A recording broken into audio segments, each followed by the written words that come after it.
is Sylvia, another adventure of George Valentine. Personal notice. Danger's my stock and trade. If it's something you're afraid to let someone else do for you, you can trust me, George Valentine. Write full details.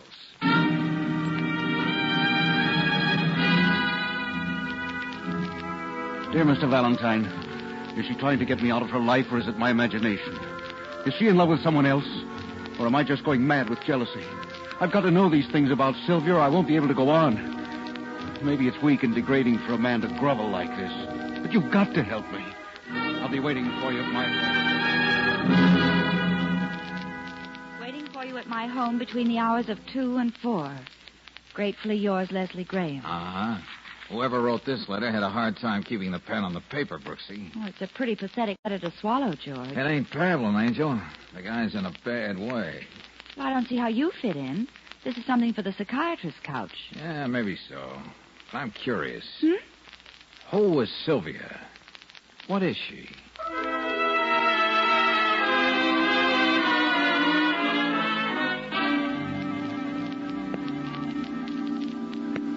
Valentine, we have to hurry. Sylvia may be back any minute. She's out shopping. Yeah, I was waiting for you to get started, Graham. Yes, why don't you pull yourself together? Valentine, I want you to put my mind at ease. Assure me one way or the other that the things I keep thinking are either right or wrong. Oh, in other words, you want me to spy on your wife? Oh, no, it's not as tawdry as that. It's something that happens to a man when he's in love with a creature as beautiful as Sylvia. Why don't you try trusting her, Mr. Graham? Why? Here, Miss Brooks. Take a look at this picture. Can't you see why the word trust becomes meaningless? Yeah, very choice. But there are a great many beautiful women in the world, Graham. Some of them even manage to wash diapers. Oh, you wouldn't understand. When we were first married, the only person I was jealous of was her dead husband. Then it started. I began to hate every man who stared at her in the street. Then whenever I was away from her, I was no good for anything. All right, now, all right. Now there's a handsome blonde gentleman named Tom Vickers who trails around after her. So you can see how... I can see everything, Graham. But it's no soap. Divorce cases as such are not in my line. You would help me if I could make you understand. Understand how a man can get on his knees and keep begging a woman over and over again to tell her that she loves it. Yes, you could be that much afraid of losing her, Valentine. Find the liquor cabinet. Get him some brandy. Okay, George. Oh, I'm tired. Come on now, sit down. Now go on, do as I say. Sit down. I feel like I'm dead inside. You'll be all right in a minute. Here, Mr. Graham. Take this. Thank you. Oh, Leslie. This is a pretty tableau, I must say. What's happened? Just two friends. They were just leaving, Sylvia. What has Leslie been telling you? And who are you? The name's Valentine, Mrs. Graham. Your husband thought we could investigate a private matter for him. And we were just leaving. I'm the only private matter in my husband's life, Mr. Valentine. But it seems that I'm not private enough. Please, Sylvia, not in front of these people. What difference does it make after what you must have told them? I'm sure Leslie hired you to spy on me. You can relax. I'm not for hire. I know what Leslie's like when he starts raving, Mr. Valentine. What were some of the more vivid highlights of his fantasies? Believe me, Mrs. Graham, he had nothing but good to say about you. Oh, Leslie, what am I going to do with you? I know. Well, darling, what's happened to this love of ours? Well, you ought to know. You've done everything to strangle it with your insane jealousy. How the other side lives. You never trusted me a moment. When you could have loved me, you made scenes. I stopped off and got the... Oh, I didn't realize you had company, Sylvia. This isn't company, Tom. It's a three-ring circus. Leslie, after the disgusting spectacle you've made of yourself, I think you ought to go upstairs. Yes, Sylvia. All right, I'll go. Sylvia, you shouldn't have spoken to Leslie like that. Oh, shouldn't I have? Here, darling, take these packages into the other room. But that's true. Please, You had... Tom. I want to speak to these people. Alone. Okay, Sylvia. Yes, Sylvia? I see we've become friends. You should live that long. No, I must apologize for Miss Brooks. Sometimes her frankness embarrasses me. What were you going to say? Well, Mr. Valentine, I wanted you to understand. I have to be firm with Leslie.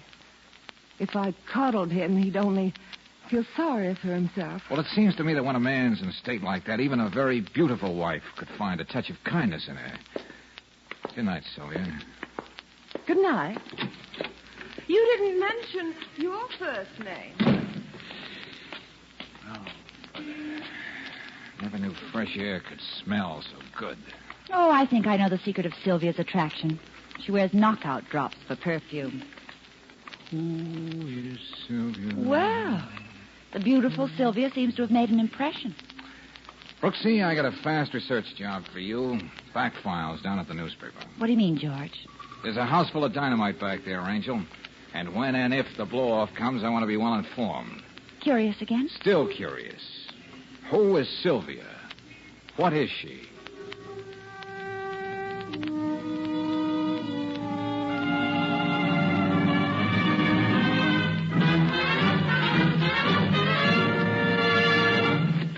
George, I got all that stuff you wanted. And believe me, it took some digging. Good work, Brooksy. Let's see. Well, Sylvia hooked Leslie 3 years ago. He was a wealthy investment broker. Uh-huh, but what about the late spouse number one? Oh, hold your hat, darling. Sylvia and Hugh Frankel, a Chicago importer, enjoyed married bliss less than a year. Then, alas, the poor man departed this world under sad circumstances. Yeah, Brooksy. Never mind the suspense. Well, after a midnight snack of liver patty sandwiches, which proved to be tainted, Yeah? Frankel died of ptomaine poisoning and indigestion. It seems Sylvia wasn't feeling well that evening and just had toast and tea. Well. And according to the Chicago newspapers, the coroner's jury could see nothing other than an unfortunate accident. Yeah, well, it was probably looking at Sylvia all the time. What goes with that girl, George? What has she got? You mean besides deluxe equipment and extras? Mm-hmm. A mind that's always figuring what's best for Sylvia. A heart that's just put there to beat, and a soul that thrives on men rolling in the dust. Oh, wait a minute. That's a recipe worth putting down. To some guys, that combination is like the apple was to Eve. They know it's no good for them, but they want it. Yeah, well, we'll go on with this session on abnormal psychology in a minute. Hello, Valentine. Oh, yeah, Lieutenant. Well, sure I was out there. What's that, Riley? Oh, yeah, I see.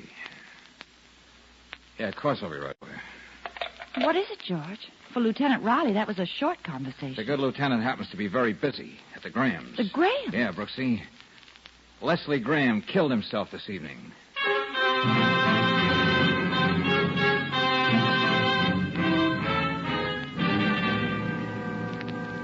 Valentine, you wouldn't find me here at all tonight on what looks like a routine suicide case, except for one thing. Oh, I'm way ahead of you, Lieutenant. You found out that I paid a little visit to the Graham homestead yesterday. Mm-hmm. Then I was afraid to stay away, if you know what I mean. Oh, we both know what you mean. Don't be so understanding, Miss Brooks. Sorry. We checked with the partner in Graham's firm downtown. He says Graham was making all kinds of morbid remarks throughout the day about life not being worth the candle. You know, scintillating stuff like that. Does that check with what you found, or is there more to it? Well, Lieutenant, Graham was in an even worse frame of mind when I saw him. Yeah? What do you want to see about? Unhappiness, Lieutenant? Oh, unhappiness, he says. Now, would you mind being just a little more specific? Was he unhappy because of his golf game? Or did someone nudge his fenders? Come on, get to the point or I'll... Yes, sir, Lieutenant, yes, sir. Yeah. Graham was unhappy because he wasn't getting along with Mrs. Graham. He wanted me to get the usual kind of evidence. And we have scruples, you know, Lieutenant. I know.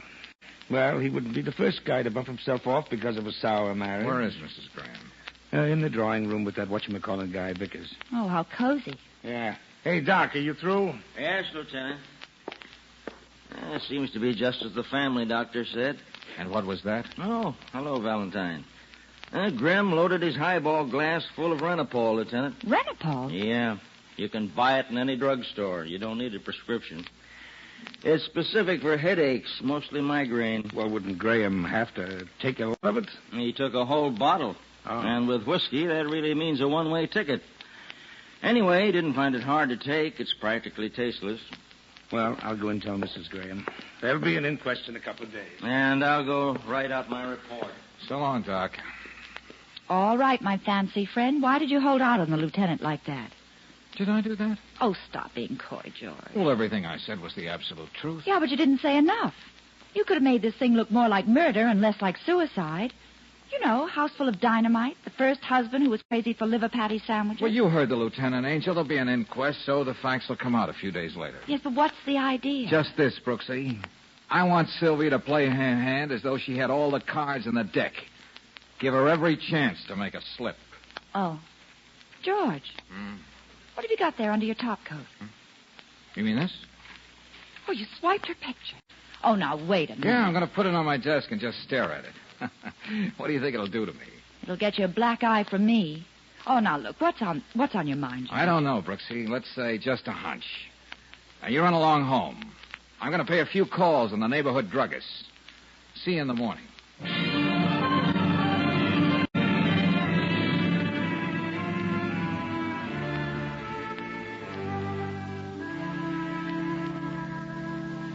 Now, let me see. Well, the fact is I haven't seen Mrs. Graham in my drugstore in weeks. I see.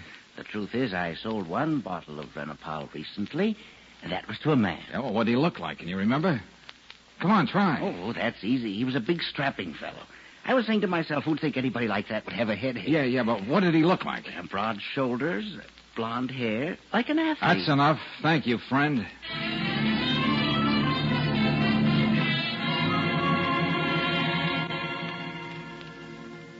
Alone, Sylvia? What did you do? Send Tommy home? Yes, George. You see, I took the trouble to find out your first name. Oh.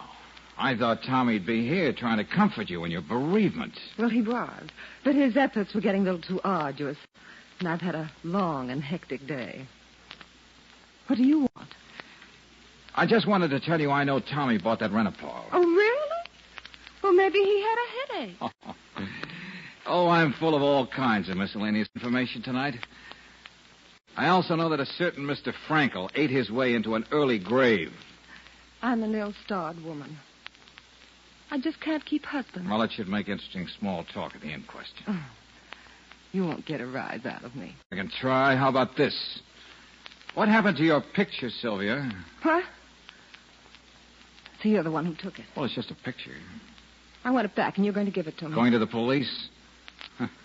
You seem to have lost some of your poise, Sylvia. I swear I'll kill you if you don't get out of my life. I moved in to stay. You're going to change your mind. Well, now, take it easy. Put that punch bowl down. It's probably worth a lot of dough. You forgot that I've got plenty of money. What? You're going to have a face full of scratches for weeks. Get away. Do you want me to take it? You still think that I couldn't kill. Sylvia, what's going on? Oh, Tommy. So glad you've come back. Valentine, what are you trying to do? Defend myself, and not too successfully. Tommy, 1 minute more, and I wouldn't have known what to do. You do anything to hurt her, Valentine, and I'll kill you. Well, why don't you start now? I feel just like Well, starting. you bet I'll do. Yeah. Now, don't bother getting up, Jungle Jim. Just listen. Being threatened with murder twice in 5 minutes does something for my ego, but it does even more to my temper. You have had a pretty busy 5 minutes, haven't you? Slow motion, Sylvia. Just wait till I really get started.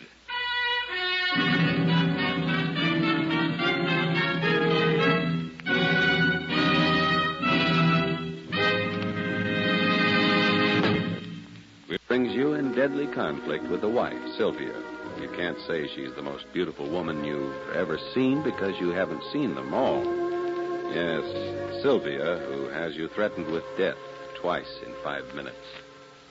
George, isn't it enough to have Sylvia's picture in front of you on the desk? You don't have to stare at it with a magnifying glass. Yeah, well, somehow, Angel, I don't feel I've gotten close enough to that lady. Well, you've gotten close enough for her to play tic-tac-toe all over your face. Well, it wasn't all one-sided. She has a few broken fingernails to show for it.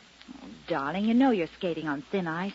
Especially now that you found out Vickers bought that Renopal. That's right. Go ahead and comfort me. Now, look, Brooksy. Yeah. This picture of Sylvia stealing all the glory from the beautiful mansion in the background was taken by a professional photographer. Well, so what? So his name is on the back of it, Horace Maddox in Sanford. I want you to have a chat with him. Way out in Sanford? Yeah, that's right. Find out when he took this picture, where, the name of the woman, everything. Oh, George, we know the name. Don't argue, Brooksy. Just make sure you're back in time for the inquest. I'm going to need that information. To prove what? Well, I'm only guessing now.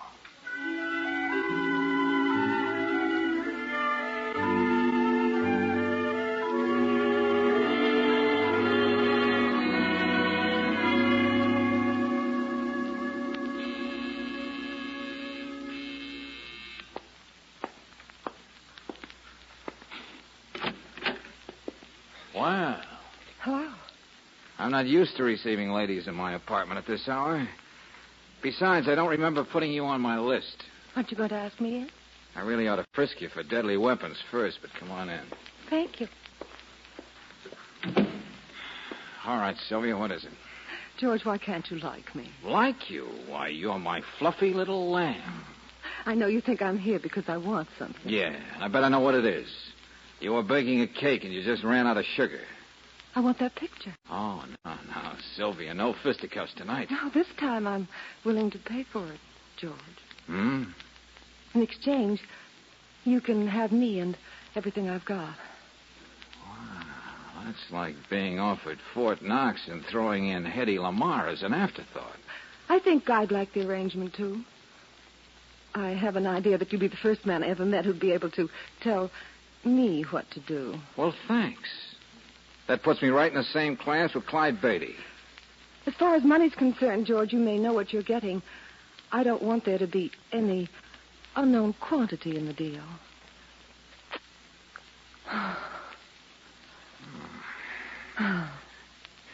And to think they go to all that trouble to make an atom bomb.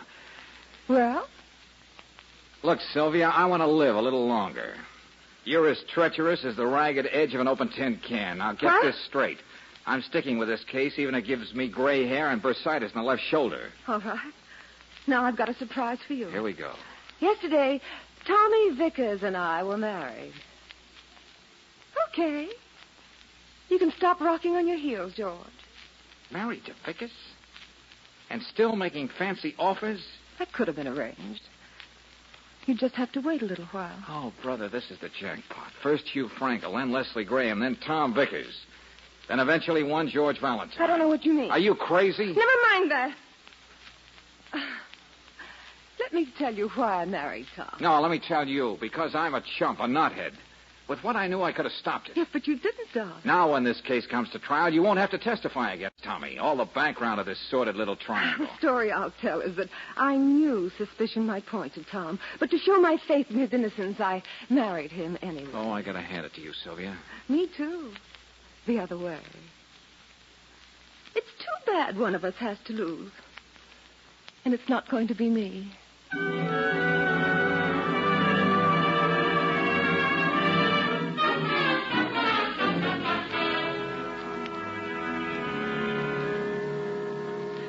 Yes, Miss Brooks, I remember very well the day I took that picture. Well, that's fine, Mr. Maddox. Annie was so excited I could hardly make her stand still. Annie?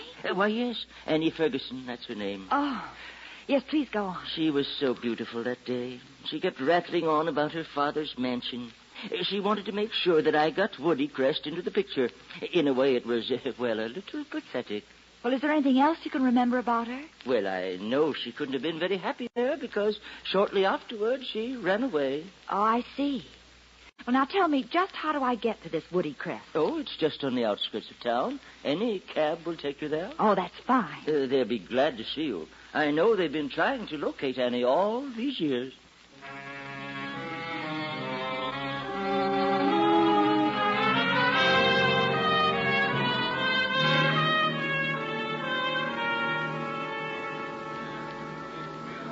All right, everybody, we can start now. This is Assistant District Attorney Griggs. This is all going to be very informal. We ought to be out of your house in a little while, Mrs. Graham. Oh, that's all right, Mr. Griggs. I'm supposed to assure all of you that you're not supposed to say anything here today that might incriminate you, just in case what transpires here warrants an indictment. Is that clear? We all know the circumstances of Leslie Graham's death. Do you have any further comments to make on your autopsy report, Coroner? No, sir. Death due to overdose of Renapol. Very well, we can go on. Just a few questions. I believe, Valentine, you said you had something important in connection with this inquiry. Yeah, that's right, D.A. I have another witness I'd like to introduce. Sergeant, tell Mr. Cook we're ready for him now. Yes, sir. Hello? Oh, yes. Oh, yes, certainly. It's for you, Mr. Valentine. Thanks. Look, Valentine, do you have to have personal calls in here? Well, it won't happen again, Lieutenant. Hello? Yeah, Brooksy. The airport? Well, you ought to be able to get here in a few minutes. Go on. Well, I guess now I can stop guessing. Go on, hop a cab, Angel. All right, now, are you Mr. Cook? Yes, sir. Well, look, don't be nervous. I just want to ask you one question. Take a look around this room. Yes. A few days before Leslie Graham's death, someone bought a bottle of Renapol in your drugstore. Do you see that person in this room? Why, yes. It's that gentleman over there with the blonde hair. Hey, what is this? Is that true, Mr. Vickers? Well, I guess so, but I didn't think it was important. Ye gods, not important, he says. I could buy Renapol. Joe Smith could buy it. But when you do, Vickers, it's more than important. Well, Why'd you buy it? Do you suffer from headaches? Well, no, but I can explain. Why don't you, Vickers? Well, it's all very simple. I don't know how Leslie got hold of this stuff, but I bought it for Sylvia. What? What do you say? Well, didn't I? Why, for months you've been telling me about those terrible headaches, going to the doctor twice a week. Tom, I don't want to believe this. Believe what? It was raining that day. You wanted to get home, so you asked me to stop in at the drugstore. Is that true, Mrs. Graham? Or Mrs. Vickers, rather? I keep forgetting. Mrs. Vickers, that's the only thing I can think of. I'm married to the man who killed Leslie. Sylvia. Keep talking, Mrs. Vickers. I haven't had a headache in ages. My doctor can tell you that. Tom. Oh, Tom, I believed you. You were such a comfort when Leslie wasn't himself. And now to think that you try to use me to get out of this terrible mess. But I'm not. I'm not. Leslie may not have been the best husband in the world, but he was a human being. Oh, Tom. Oh, Tom, I can't lie for you. Kiss of death. What did you say, Valentine? Nothing, Lieutenant. I was just sympathizing with Mrs. Vickers. You can do that later, Valentine. Surely you've got something to say, Vickers. Well, I could go on saying I'm innocent. What good would it do? If you didn't buy this Renapol for Mrs. Graham, then it couldn't have accidentally found its way into her husband's whiskey. Facts leave me no choice but to ask for an indictment for murder. Just a minute, Griggs. I'd like to say something. If it has something to do with the case, go ahead, Valentine. First of all, I agree that there should be an indictment for murder. Oh, what are you doing? Just making it unanimous? Come on, quit stalling. Hey, hold on there, young lady. Where do you think you're going? Out of my way, Sergeant. I don't have to stall any longer, Lieutenant. Here you are, George. Good. What's this all about? 1 minute, DA. Lieutenant. Hmm? Briggs, take a look at this picture. Well, what about it? Just wanted you to look at it. Now, you, Sylvia. Do you recognize this? Well, of course. That's a picture of myself. And the house in the background. That's Father's mansion on our estate. Uh-huh. Gentlemen, take a look at this picture through this magnifying glass. The white plaque on the entrance post. Ordinarily, you can't see it. Go on, now, what does it say, Griggs? Well, I can make out, Woody Crest.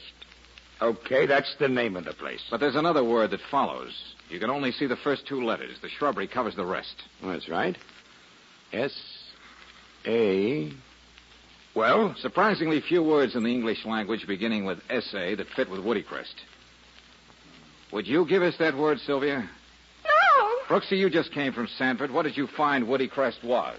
A sanatorium. More brutally, a mental institution, an insane asylum. They're still looking for one Annie Ferguson who escaped 5 years ago and embarked on a new life and a new career, murder. It's gone on and on. If it weren't for you. Take it easy. Take it easy. Take it. Help me with the Griggs. Help me. Sylvia, no matter what they do, I'll stick by you. You didn't know what you were doing. Oh, Sylvia. You fool. Don't you realize that you were going to sit in the gas chamber for what I did to Leslie? And I'd get your money, too. But now you know. Yes, sir. Now we know who is Sylvia and what she is.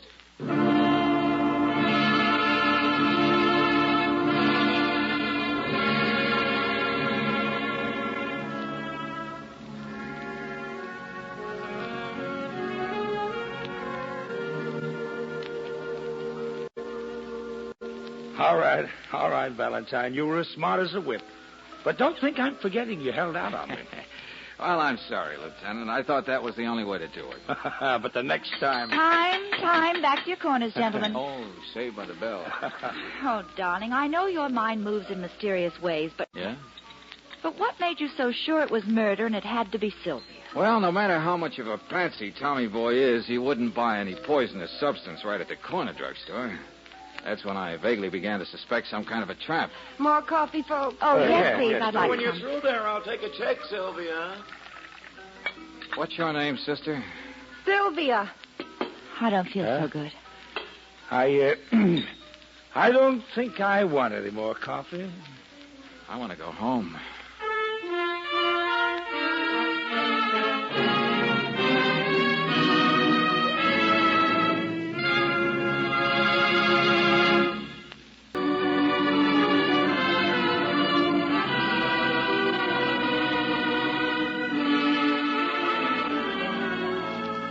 Tonight's adventure of George Valentine has been brought to you by Standard of California on behalf of the independent Chevron gas stations and Standard stations throughout the West. Let George Do It stars Robert Bailey as George with Frances Robinson as Claire. Wally Mayer appears as Lieutenant Riley. Tonight's story was written by David Victor and Herbert Little Jr. and directed by Don Clark. Also heard in the cast were Frances Cheney as Sylvia, Louis Van Ruten as Graham, George Neese as Tommy, Ken Christie as Griggs, and Fred Howard as Maddox. The music is composed and conducted by Eddie Dunstetter. Your announcer, John Heaston. Listen again next week, same time, same station, to Let George Do It. This is the Mutual Don Lee Broadcasting System.